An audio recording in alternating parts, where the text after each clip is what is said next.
Welcome back to the Sports Wrap on the Road. It's certainly an honor to have in the CEO of Racing for Recovery, Mr. Todd Crandall. Todd, welcome. Thanks a lot. Thanks for having me. Now, Todd, we got to get right to this.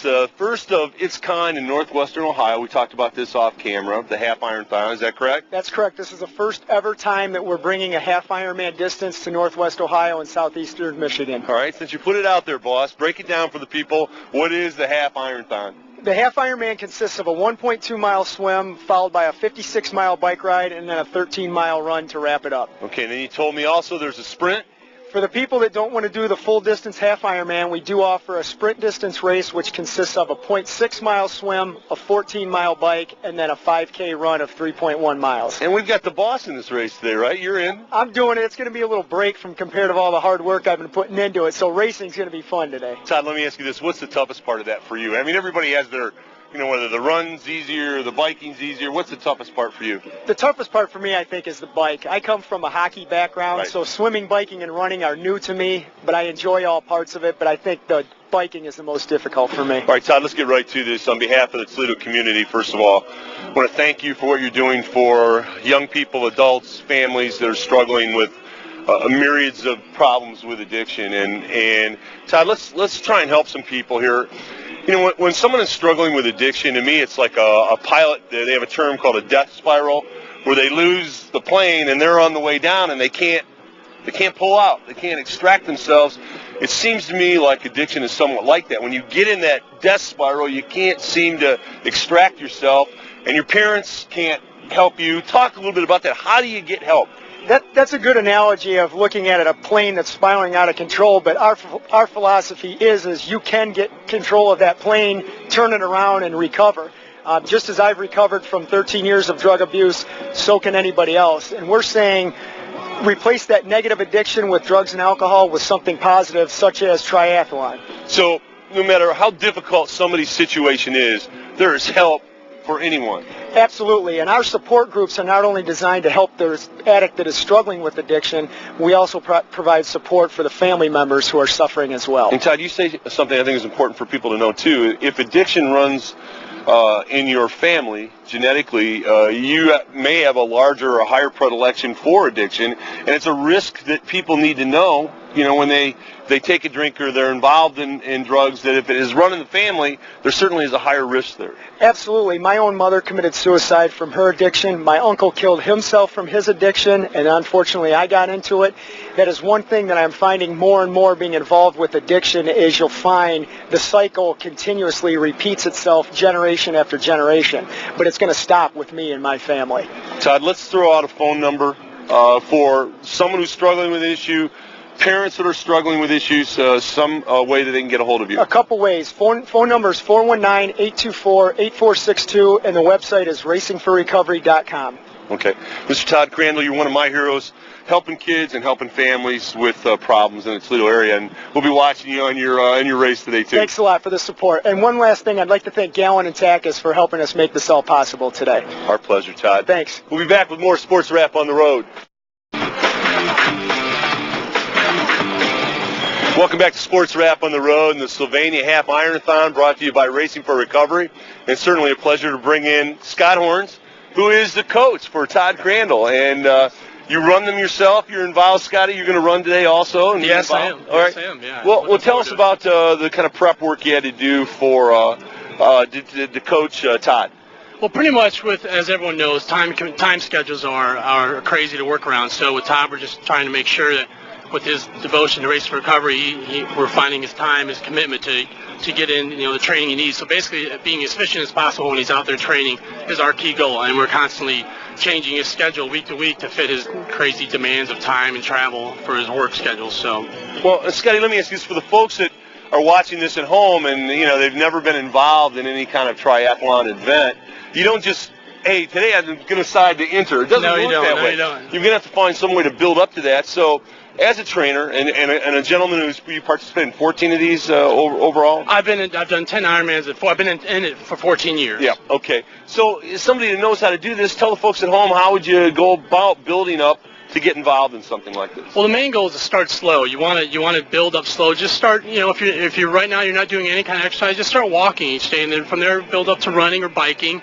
swimming's a great non-impact sport. Right. And from there, just kind of progress. Realize it takes a long time to get to the level of doing a half Ironman, and the more patient you are in getting to that level, the more fun you'll have, and the less injuries you'll receive. So, Scotty, talk about what's the toughest part of the race for you. Is it? Well, I mean, some of it's probably easy. What part of it comes easy? Is the biking more difficult for you? Is the swimming more difficult? What part's difficult? Right now, I'm concentrating more on my biking. It's of course you always want to prove that a little bit extra, but each day everything could go great. Your strong event could be your weak event. You never know what's going to happen on race day, so you do all your training and do all your nutrition right, and just hope that day sets you up for your best results. So. And Scotty, there's got to be a point in time during the race where fatigue starts to set in, and you start creeping in the back of your mind. You start thinking, hey, I don't think I can finish this thing. How do you deal with that? Yeah, those moments happen, and they happen to everyone. They happen to the pros. They happen to the first-timers. You just got to realize that that's a brief moment.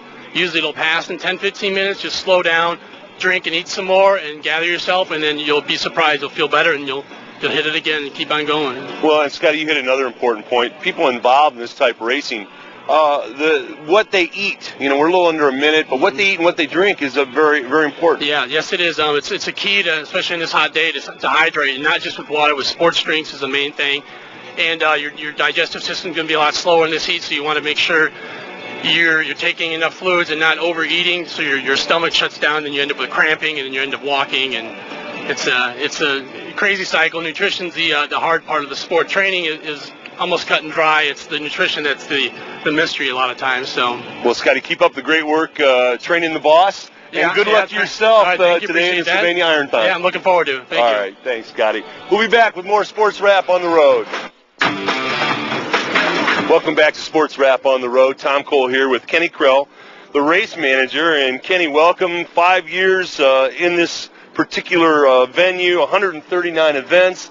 Let's tell the folks at home, Kenny, I see bikes, people, RVs. You've got a lot to manage today. Tell the folks at home what you're going to be doing all day long. Basically just making sure that the event runs smoothly. We've coordinated with all the city officials, police, fire, EMS, divers, railroad, to make sure the trains aren't coming through the middle of the race. Right. Pretty much everything start to finish. And Kenny, what got you involved? It's an interesting scenario that, coordinating these events. I know you were an All-American triathlete yourself, and you had experience with that, but what made you want to do this? Well, it was kind of a fluke thing. I was teaching and coaching, and we didn't have an athletic budget, as most of the high schools have these days, and I had raced all over the world, over 200 events, and I said, well, I should be able to put one of these on. We had the kids to volunteer, which is the basis of any event. You have to have volunteers, and we held 6 events that year, raised $10,000 for the kids. We gave it all to the kids. We got all new uniforms for 70 kids, and the next year, everybody started calling to host a 5K. National Honor Society, can you host a 5K for us? The German Club, and so on and so forth, and 139 events later, here we are. So. Well, Kenny, with 139 events, you've had to have seen some strange things. Yes. Any funny things along the way? People start, don't finish, disappear. We have had the disappear scenario. You had it disappear? A race in Arizona. I've had enough of the bike. I'm out of here. I'm headed to the carryout. Yeah. The biggest thing is the weather. We've had an event in Arizona, one of the Dust Devils. Probably not familiar with those in the Midwest, but a dust devil is like a real super mini tornado. Yes. And it came right through the transition area and just wiped out the whole transition area. Right while all the people were out on their bikes, so we had to get a crew to, get the bike racks back up real quick before anybody got back to the transition area. So the big crazy things are when the weather just blows in from out of nowhere like that. Right. But, yep. All right, Kenny. Well, listen, we can't keep you long because you're a man that's got to be out on the project. Thanks so much for being here. Thank you. Appreciate it. Thanks for what you're doing for Racing for Recovery. Thanks. We'll be back with more Sports Wrap on the Road. Welcome back to Sports Wrap on the Road and the Sylvania Ironman contest today, and certainly brought to you by Racing for Recovery. And it's a pleasure to have Linda, who's a member of the support group in Todd Crandall's Racing for Recovery. Linda, welcome. Thank you. And we're so appreciative of you being here. Mr. Crandall's helped so many people in the community. And tell the folks out there, Linda, what a support group member does in Racing for Recovery? Well, you get support from other people. You can tell them your problems. Everyone listens. I notice when someone talks, the entire room is concentrating on everything you say, and they will give you feedback. And it just helps you to be with people that are going through it, and you see the addicts' side, which really helped me, because I don't judge people anymore on how they look or where they come from or anything. Right. They're all people. They all have problems, and I go away feeling better and stronger. Well, Linda, that's well said. And, you know, I think so very often that parents or other family members, when they have a loved one that's struggling with an alcohol or drug addiction, they feel isolated, they feel alone, they become frustrated because they can't help their loved one, they don't know how to. And we talked off camera, and I'd love you to put this out there for people. Many times we enable them. Our enabling behavior just continues the addiction, and talk a little bit about that. Well, that's right. As a parent, you feel that you have to help your child. Yes. But then we got to the point we knew by helping him, we weren't helping him. So we said, that's it. No more money. You're on your own. We love you, but we can't enable you anymore. And by going to the meetings, that keeps me strong. In a very positive sense, too, very positive element of this Racing for Recovery. Your family member is doing well now and is in recovery, and things are positive. So the message out there is help for people. Never give up. Racing for Recovery is working, and it helps parents. It helps people with the addictions. If you had one thing to tell a parent who's struggling with an addiction problem with their youngster, what's the one thing that you would tell them to do? Go to a support group meeting and listen to what other parents have gone through and what they're doing. You need the support. You can't do it alone. All right. Linda, that's a great message, and we're very proud of you and appreciative for you to come on and give this message to help parents and young people out there. My pleasure. Thank you so much, Linda. Thank you. We'll be back with more Sports Wrap on the Road. Welcome back to Sports Wrap on the Road. It's certainly an honor to have Mike Hollerbach with me, who is a facilitator, group facilitator for Racing for Recovery. Mike, welcome. Thank you. And Mike, let's really get right to this, because when you do your work in groups in Racing for Recovery, you have the person with the addiction there, you have their family members there. That's got to be a little bit of an emotional, intense exchange at times. How does that dynamic work, Mike? Yeah, it's a very emotional situation, especially for the family member who does not understand addiction. A lot of them don't even realize that the family member has a problem. They don't know what to do. They feel hopeless. And they come to our group. They meet other family members who have been there, can help them relate to where they're at, what to do for the addict, what not to do for the addict, and just get their own support system. You know, get some friends, get some phone numbers, and just get some strength from others that have been there.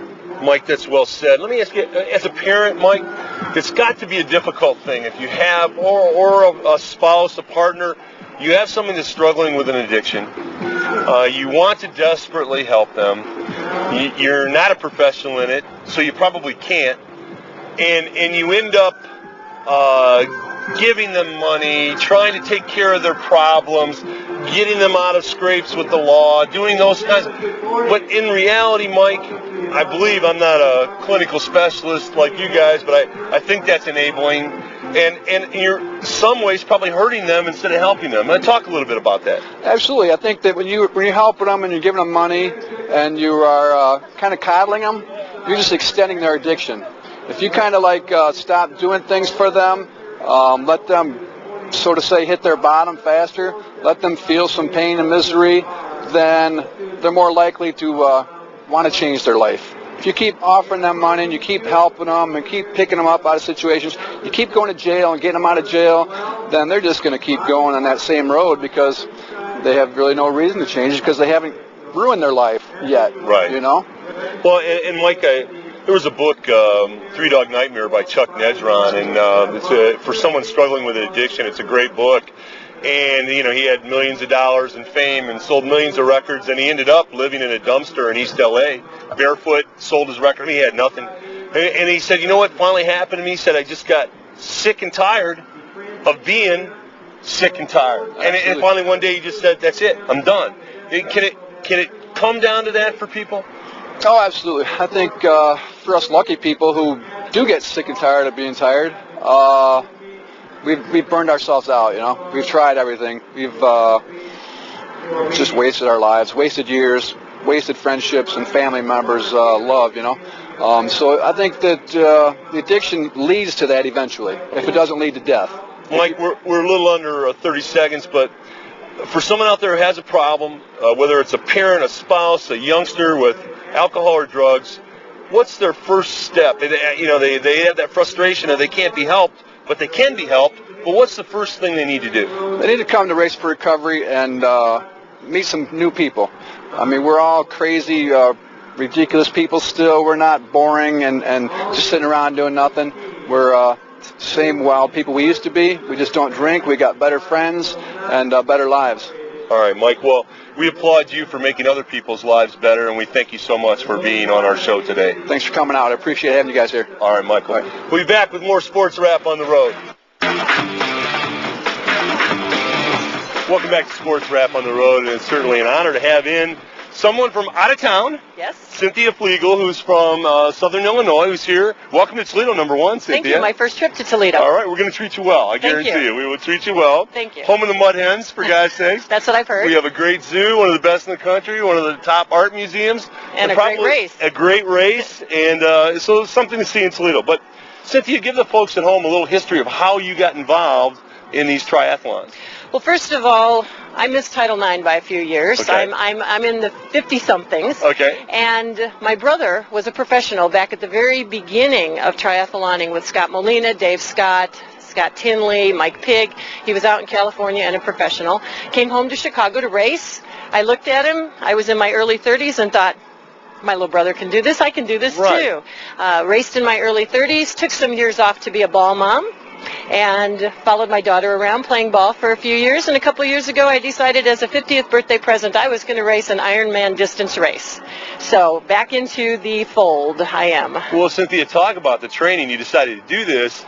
How much prep training did you have to do before you could get into it? And then when you ran your first one, I mean, did you think I got in over my head or what? Not until the night before. The night before? Okay. Talk about it. The night before. About a year and a half, 2 years out, it was humbling coming back. Our age is a tough one to come back after you haven't raced for a long time. Right. I had to lose some weight, and it hurt for a long time. First races were embarrassing, but you kind of swallow it and look at the big goal. Right. And the big goal was to finish an Ironman distance. The night before was the only time I questioned it, and I thought, what am I doing here? Well, it's the unknown. Sure. Now, once you've done it, then you know you can finish. Then all of a sudden you want to win. So for those folks that are sitting at home and saying, I can't do that. Oh, they can. Cynthia's message is, yes, you can. Yeah. Yes, You're you can. stronger than you think you are? You betcha. Absolutely. Well, what part of it, Cynthia, you hear people talk, a lot of people say the swimming is hard for them, or the biking. What part's the most difficult for you?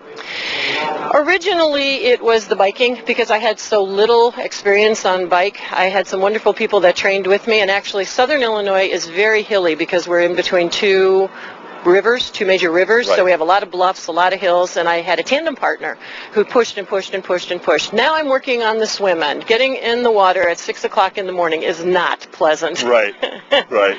But I like the finish line the best. Yeah. That's the best. Well, we're going to be looking for number 160. Yeah, you betcha. All right, at that finish line. Cynthia, welcome to Toledo. Thanks for being here, and we wish you nothing but the best. Thank you. All right. We'll be back with more Sports Wrap on the road. Tom Cole, the coach for the BCSN and Sports Wrap on the road, and we've had a great time today here at the Iron-a-thon at Tamla Shanner in Sylvania, and Racing for Recovery with Mr. Todd Crandall. And the message is get involved. There's help for everyone out here in the community, whether you're a parent or a spouse struggling with an addiction problem or an alcohol problem, or a youngster out in the community struggling with some kind of addiction problem. There is help. Make a call. Racing for Recovery. Todd Crandall and his folks will take care of you. Thanks so much, and we'll see you on down the road.